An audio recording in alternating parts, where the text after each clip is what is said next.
My son-in-law told his golf buddies I was the charity case of the family.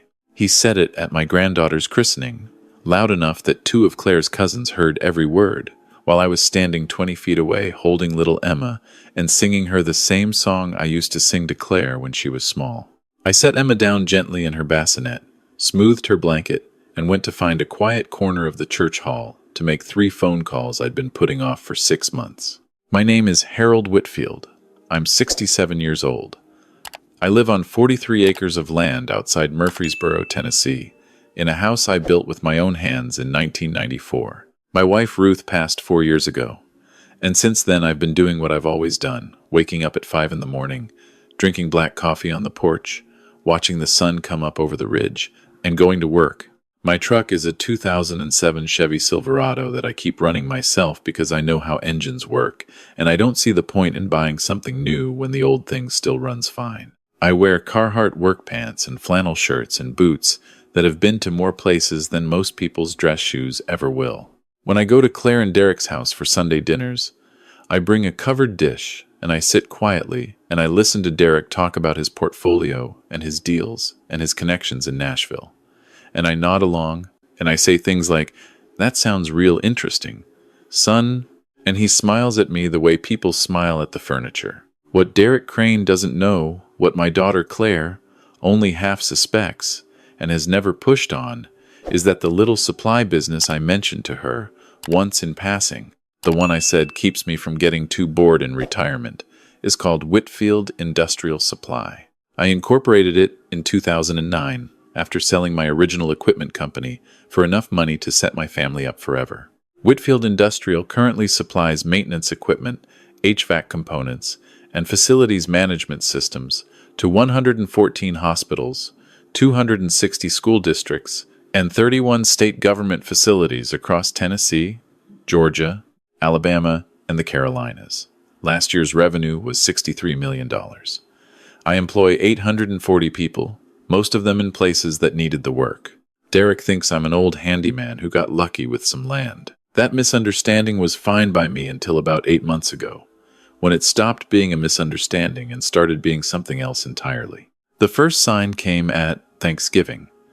Derek's father, Gary, drove up from Chattanooga in his new Escalade and spent the better part of the meal talking about real estate values in Rutherford County. Gary sold his car dealership chain 3 years ago for what he calls 8 figures, but I'm not one to brag, which he follows up by bragging in detail for several minutes. He has the confident posture of a man who made money once and has been dining out on the story ever since. At Thanksgiving, he kept steering the conversation toward Harold's property, as he'd taken to calling my land. Prime location. 43 acres, that close to the Stones River corridor. You know what a developer would pay for that access? I said I wasn't interested in selling and passed the sweet potatoes. The second sign came in February. Derek started bringing colleagues to Sunday dinner. Young men in pressed shirts who'd look out my windows toward the back acreage and ask things like, "How's the drainage out there?" or "Has anyone done a soil survey on this parcel?" Claire would watch them and say something like, "Derek's just excited about the area. Daddy, don't mind him." I didn't say anything, but I started paying attention. The third sign was when Derek began calling my property the Whitfield parcel in phone conversations I could hear from the next room. Not my father-in-law's place or Harold's land. The Whitfield parcel, like it was already a line item in a spreadsheet. The breaking point came on a Thursday evening in March. Derek asked me to come to their house for dinner, said it was important, said Claire wanted to discuss some things as a family. I drove over and found that the dinner party included Gary Crane, Derek's business partner, a man named Scott Bellamy, who I'd met once and didn't care for, and Scott's wife, who spent the evening on her phone. Claire had made pot roast and looked nervous in a way I recognized from when she was 12, and had done something she knew was wrong. After dinner, Gary leaned back in his chair and put his hands together in a way that said he'd been rehearsing this. "Harold," he said, "we've been talking, all of us, as a family, because we care about you, and we want to be honest with you about some concerns." I said, "Go ahead." Derek took it from there. "Dad, you're 67. You're out there on 43 acres alone. The maintenance on that property has to be overwhelming. The taxes alone on land that size, I know Ruth's life insurance helped for a while, but that doesn't last forever. And realistically, on a fixed income, the numbers just don't work long term. I asked him which numbers he was referring to. Gary stepped in smoothly. Harold, a man in your position, and there's no shame in this. We've all had different paths. A man living on Social Security and whatever savings you've set aside. Keeping up a property that size is going to become a crisis. Not might, become, will become. And the smart move, the dignified move, is to plan before the crisis hits instead of after. Dignified. He said dignified, and I watched Claire flinch. Scott Bellamy unrolled a set of renderings across my daughter's dining table.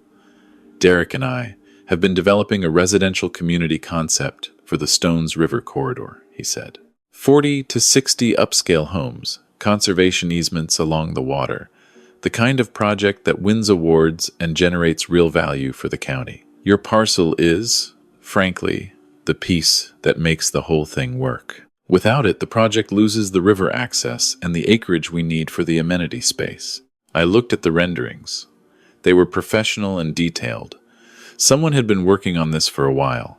We're prepared to offer you fair market value, Derek said. Based on comps in the area and the development potential, we're looking at somewhere between $800,000 and $1.1 million, depending on the survey. That's a life-changing amount of money for someone in your circumstances. You could move into a place where everything's taken care of. No maintenance, no taxes, no yard work. Gary's already looked into some options. There's a really lovely senior living community out in Lebanon, Gary said, pulling out his phone. Independent living, not a nursing home. I want to be clear about that. Very nice amenities. Pool, fitness center, social activities. Rates start around $3,200 a month, which your proceeds could support for years. $3,200 a month to live in a single room and do water aerobics while someone else lived on my land. Dad? Claire said quietly, and I could hear in her voice that she'd been talked into this, not convinced, just worn down until the path of least resistance looked like agreement. This might actually be a good thing. You'd be around people. You wouldn't be so isolated. I asked who had said I was isolated. She looked at her hands. I'm going to think about it, I told them, and I went home. I sat on my porch in the dark for 2 hours. Somewhere on my property, a whippoorwill was doing what whippoorwills do, and the air smelled like everything Ruth had loved about this land. I thought about the morning I'd broken ground on this house, 29 years old, with sore hands and a clear idea of what I was building and who I was building it for. I thought about Derek Crane unrolling his renderings on my daughter's table and explaining my circumstances to me. I thought about Gary saying dignified. Then I went inside and made some calls. The first call was to my attorney, a woman named Pauline Hester, who has handled my business affairs for 16 years, and who, when I told her what had happened, said, Harold, those are very bold people, and started drafting documents before I'd finished talking. The second call was to my CFO, a man named James Okafor. James, I need you to pull up every contract we have with any entity connected to Gary Crane, Derek Crane, or a development group called Bellamy Crane Partners out of Nashville. He came back to me in 20 minutes. Harold, he said, we have 4 active contracts. Crane Automotive Group, that's Gary's old dealership operation. They kept the property management side. We service 3 of their commercial buildings in Chattanooga. Combined annual value, about $218,000. And we just signed a supply agreement with Bellamy Crane Partners themselves for the equipment package on their River Bend project in Hendersonville. That one's $460,000 over 2 years. Terminate all 4, I said. Effective immediately. Site operational capacity. Harold, that's over $650,000 in annual contracts.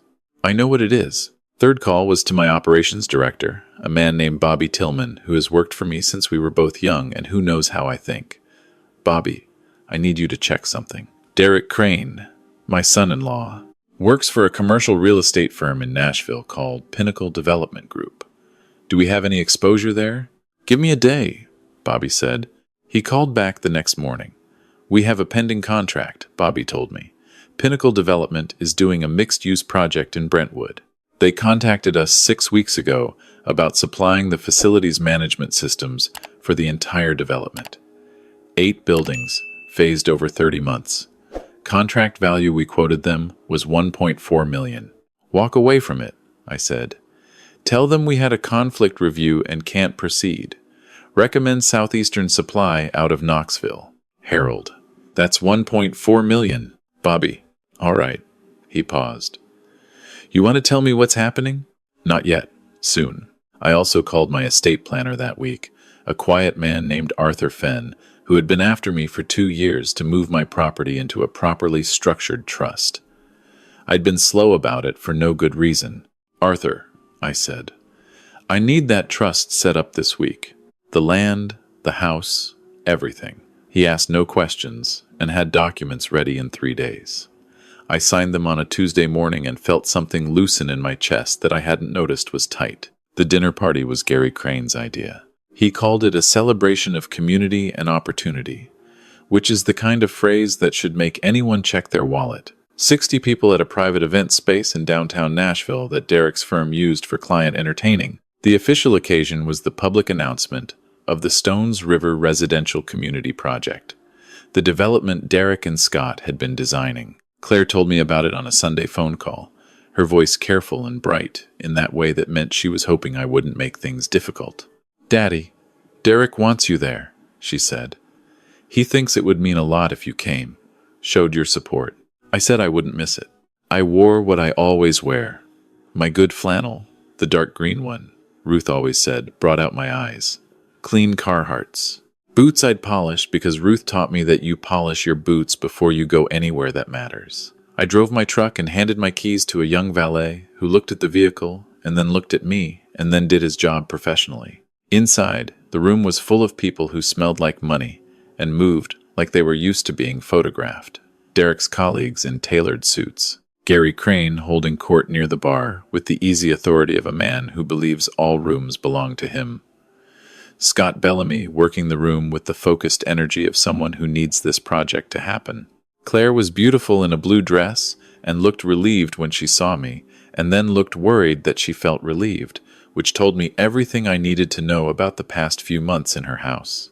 Gary found me within 4 minutes. Harold, he said warmly, gripping my hand. Glad you came. He steered me toward a group of men I didn't know. Everyone, this is Harold Whitfield, Derek's father-in-law. Harold, this is Patrick Sutherland. He's heading up the investment group backing the project. Ray Dominguez, County Commissioner. And Bill Hargrove. He covers real estate development for the Nashville Business Journal. They shook my hand with the particular politeness people use when they've already decided someone isn't worth their full attention. So Harold, Patrick Sutherland said, you're the landowner, the key piece of the puzzle.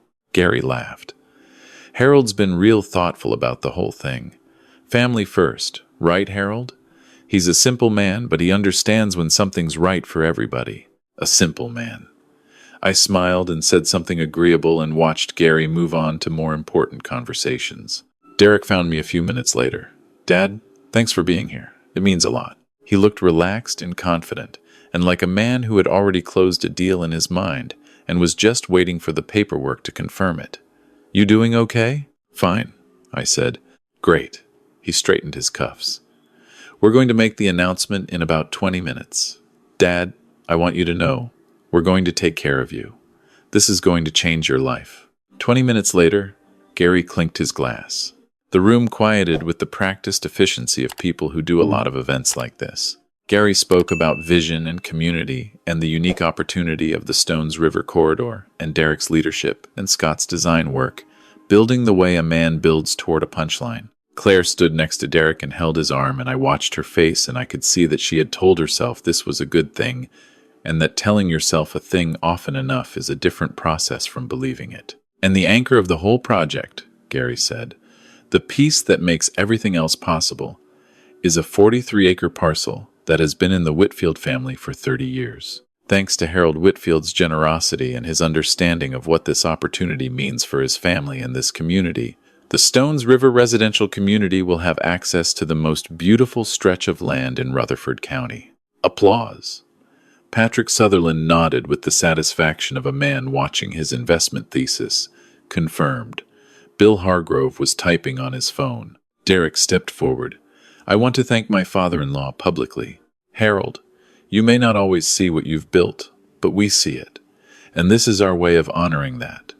To Harold. To Harold, the room said, and raised their glasses, and looked at me expecting a modest old man who would beam and nod and be grateful. I hadn't agreed to anything. There was no signed contract. There was no deal. There was just a room full of people who had been told there was a deal, and a rendering on an easel, and Gary Crane's hand on my shoulder. "I have a question," I said, not loudly. The room was already quiet, and I have a voice that carries from years of talking over the noise of warehouses and loading docks. Derek's smile held. "Sure, Dad. What's that?" "I'm wondering," I said, "if anyone here knows who supplies the facilities management systems for the Crane Automotive commercial properties in Chattanooga. 3 buildings on Broad Street and 1 on Lee Highway." Gary frowned. "Harold, what does that have to do with—" "The company that held those contracts is called Whitfield Industrial Supply," I said. "They terminated those contracts 10 days ago, along with the equipment supply agreement for this project. The Bellamy Crane Partners Agreement. About $460,000 over 2 years. That one's also been terminated." Scott Bellamy's face changed. "And about 3 weeks ago," I continued, "Whitfield Industrial withdrew from a pending contract with Pinnacle Development Group, the Brentwood mixed-use project. $1.4 million over 30 months. They recommended Southeastern Supply out of Knoxville instead." Derek had gone very still. "Dad, I own Whitfield Industrial Supply," I said. "I founded it in 2009 after selling my first equipment company. We currently supply 114 hospitals and 260 school districts across 4 states. Last fiscal year's revenue was $63 million. I have 840 employees, and I was in my office at 5:30 this morning reviewing Q2 projections." The room was absolutely silent. Patrick Sutherland said, slowly, "Harold Whitfield, of Whitfield Industrial." "That's right." He looked at Derek with an expression that was not friendly. Gary's color had changed. "That's not you drive a 2007 Silverado?" "Yes. I've replaced the transmission twice and the exhaust manifold once. Runs fine." Derek stepped toward me. His voice was low and controlled and working hard to stay that way. "Dad, why are you doing this? We were trying to help you." "You were trying to take my land," I said. "Those are different things. We offered you a fair price. You announced a deal I never agreed to in front of 60 people and a journalist before I signed a single document. You let your father call me a simple man to 3 investors, who are now looking at you like they're reconsidering every conversation they've had with you this year." Claire made a sound I recognized. It was the sound she made at 9 years old when she realized I already knew about something she thought was a secret. Derek's voice lost its control. "You live like you have nothing. How were we supposed to know? You never said anything. You let us think." "I let you think whatever you decided to think," I said, "because you decided to think it without asking. Not once in 6 years have you asked what I do on Tuesday mornings, or why I drive to Nashville, or what the building I own on Thompson Lane is used for. You looked at my truck and my boots, and you made a decision, and then you built a real estate project on top of that decision. And tonight you announced it to 60 people, including a reporter, and I hadn't signed anything." "The Brentwood project," Patrick Sutherland said to Derek, not quietly. "We need to talk about that tonight." "Derek," I said, and waited until he looked at me. "I have had the deed to my property transferred to a trust that your firm, your father's firm, and your attorney have no legal path to contest. The land your development depends on is no longer available. The contracts your business relationships depended on have been terminated, and the journalist over there has been recording this conversation since I said the words, facilities management systems."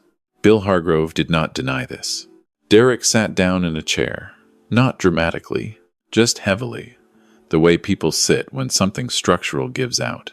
Gary came at me with his full authority, which turned out to be less than he'd believed it was. "Harold, you've just torpedoed a project that people have been working on for 18 months. There are investors in this room. There are investors in this room who now know that the anchor parcel of your project was never secured," I said.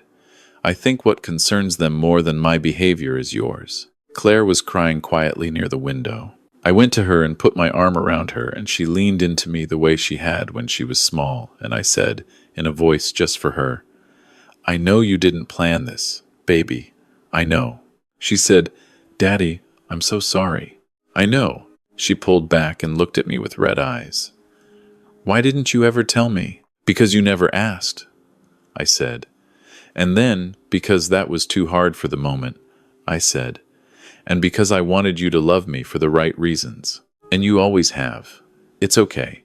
I drove home that night on the same roads I've driven for 30 years, and sat on the same porch, and listened to the same land, and thought about the difference between the lesson you mean to teach and the lesson people actually learn. The next 2 weeks were loud in the way that things get loud when money is involved, and the story has found the internet. Bill Hargrove's piece ran in the Nashville Business Journal the morning after the dinner. The headline was something about a hidden company founder and a development deal that wasn't. By that evening, it had been picked up by 3 regional outlets and a national personal finance blog that called me the quiet billionaire of Middle Tennessee, which is an exaggeration, but not by as much as I'd like. Someone who'd been at the dinner posted a video. Someone else shared it. My phone rang for days. The professional consequences for Derek were serious. Pinnacle Development placed him on administrative review pending an investigation into whether he'd misrepresented the status of the Whitfield land to the investors. Patrick Sutherland's group had already been told the anchor parcel was in process of transfer, which was a generous interpretation of the facts. The Brentwood project was delayed indefinitely. Derek kept his job, but his role was reduced significantly while the review proceeded. Scott Bellamy called me twice. I didn't return those calls. Gary Crane sent a letter through an attorney suggesting I had interfered with a business relationship in a tortious manner. Pauline Hester responded with 17 pages, and I haven't heard from Gary since. Claire called me every day. Not to argue, just to talk. She'd drive out on Saturdays, and we'd walk the property, and she'd ask questions she'd never thought to ask before about the company, about how it started, about her mother's role in it, about what Tuesday mornings looked like. She asked once why I'd never sold the company and retired. I told her I'd tried retirement for about 4 months, in 2008, and it had nearly killed me, and that Ruth had laughed and told me to go build something else. So I did. She was quiet for a while, and then she said, "Derek thinks you did all of this to punish him." I thought about that. "Do you think so?" She walked a few steps. "No. I think you did it because they announced a deal you hadn't made and you weren't going to let that stand. And maybe because you were tired of being managed. That's most of it." She stopped walking. "Daddy, why didn't you tell Derek? Before it got to this..." I turned that over honestly. "Because I kept waiting for him to ask," I said. "Any real question. Anything that showed he was curious about me as a person instead of interested in me as a property. For 6 years, sweetheart. 6 years of Sunday dinners and not one question about what I do with my time." She looked like that hurt her, which it should have, a little. "I also kept waiting for you to ask," I said gently. She turned her face away toward the ridge. "I know." She was quiet for a long time. "I think I knew something was there, and I was afraid of what it meant if it was true. Like if you had all this and never told me, it meant something about how much you trusted me." I put my hand on her shoulder.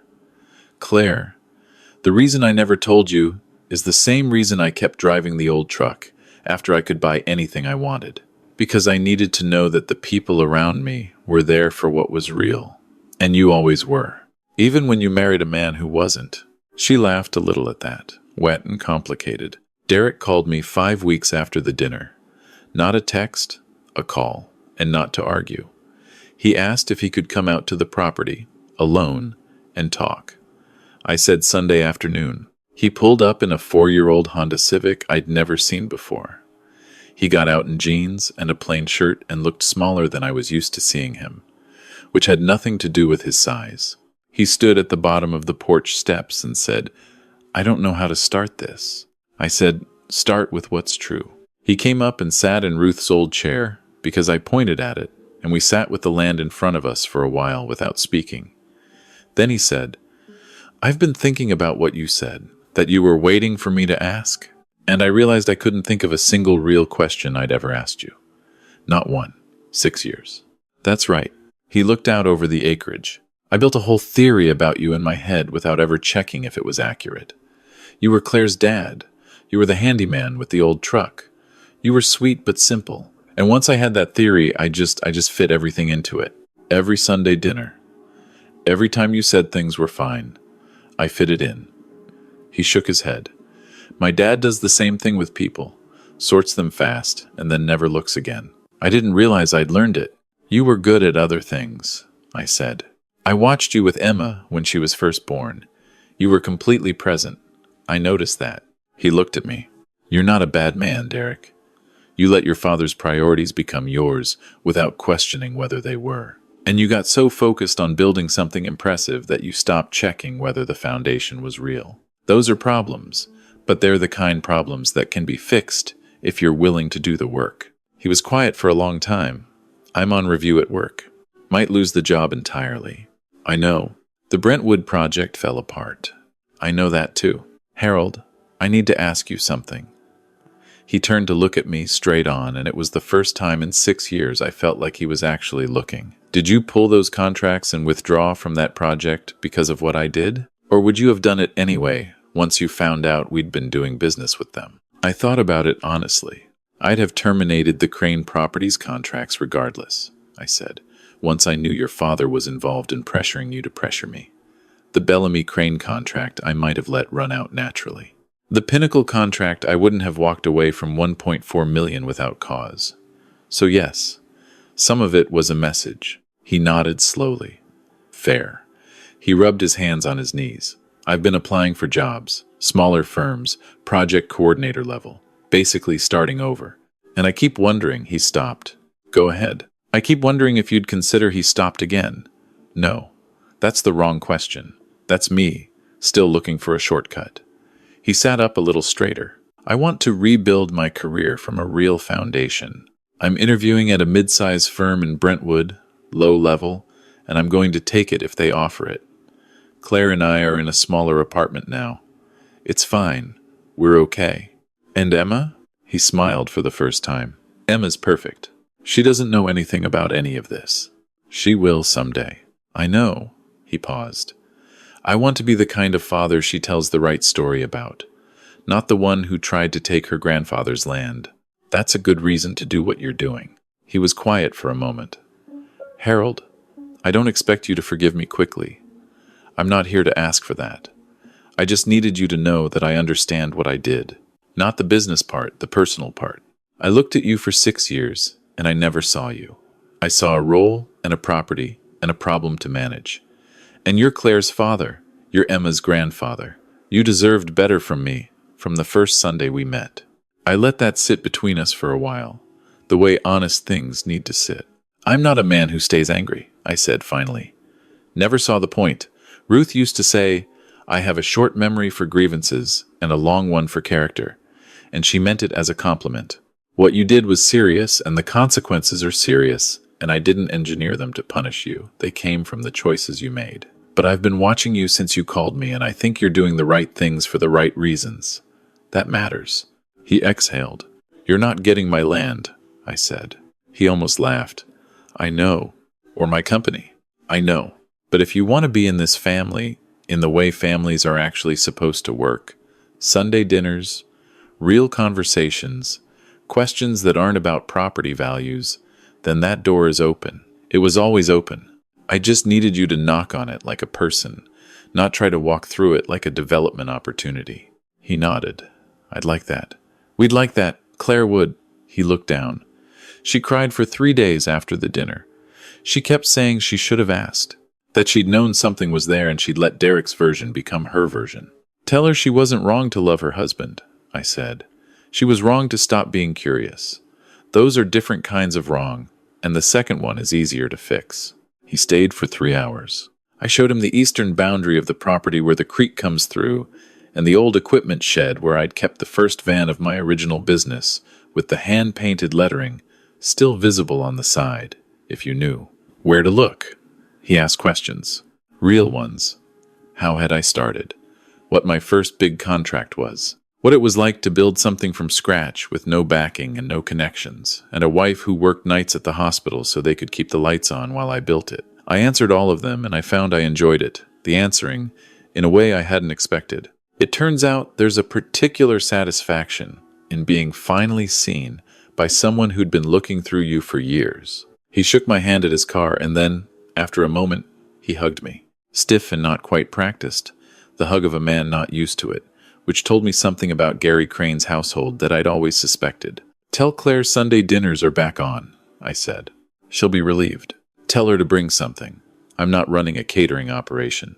He smiled and got in his Civic and drove down my driveway, and I watched him go and thought about Ruth, who had always been better at people than me, who would have found a way to the truth of Derek Crane long before any of this happened, who would have asked the right question at the right Sunday dinner and made him feel like it was his own idea to answer honestly. I thought about what she would have said to me, standing on this porch watching a man I'd let believe a false story for 6 years because I was too proud to offer the true one. She would have said, "Harold, you were testing him and you never told him there was a test."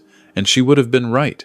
The next Tuesday morning I drove to my office, the way I always do, on the roads I've always driven. My assistant, a young woman named Keisha, who has been trying to get me to upgrade my truck for 3 years, handed me my coffee and said she'd seen the Nashville Business Journal piece. "Quiet Giant of the Cumberland Region," the headline had called me. She said she preferred that to whatever Gary Crane had said about me.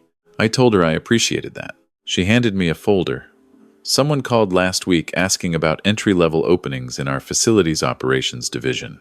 Said he was looking to rebuild from the ground up. Wanted to learn the actual work. Derek Crane. I held the folder for a long moment. Keisha watched me. "He needs to build something that belongs to him," I said. "Tell him we appreciate the interest, but we're fully staffed in that division. And give him the number for Southeastern Supply in Knoxville. They're always looking for people who want to learn the business right." She wrote it down. "And if he calls back, tell him the same thing. And tell him his grandfather-in-law said, 'A foundation you lay yourself holds better than one someone else poured for you.'" She looked at me. "That's a lot to put in a voicemail. He'll understand it." I sat at my desk for a moment before the day started and thought about the 43 acres waiting for me to come home to. The house I built, the creek on the east boundary, the porch where Ruth and I used to sit and watch the sky turn colors. I thought about Emma learning to walk on that land someday, and Claire bringing her out on Saturdays, and maybe Derek driving his Civic up the driveway in a few years with something he'd built himself and wanted to show me. I thought about Sunday dinners with real conversations, the kind where someone asks a question they actually want to know the answer to, and everyone around the table has to be honest. That's the thing about land. People who've never worked it think it's an asset, a parcel, a development opportunity. They look at acreage and see square footage and property taxes and market value and return on investment. People who know what land is understand that it's a record.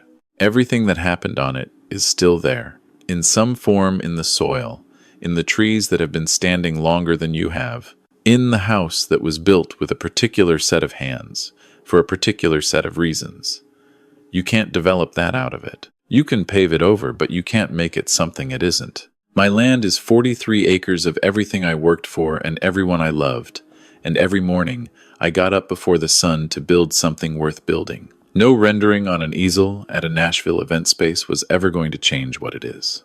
I drove home that evening on my roads and parked my truck in my driveway and walked up the porch steps and sat in my chair. The whippoorwill was out again, somewhere near the tree line, doing its one repeated job with total commitment, the way good things do. The sky was doing what Tennessee skies do in May, putting on the whole show, and I sat with my coffee and watched it, and didn't want to be anywhere else. If you're watching this, leave a comment about where you're from. And tell me, if you've got a minute, when's the last time you asked someone you love a real question?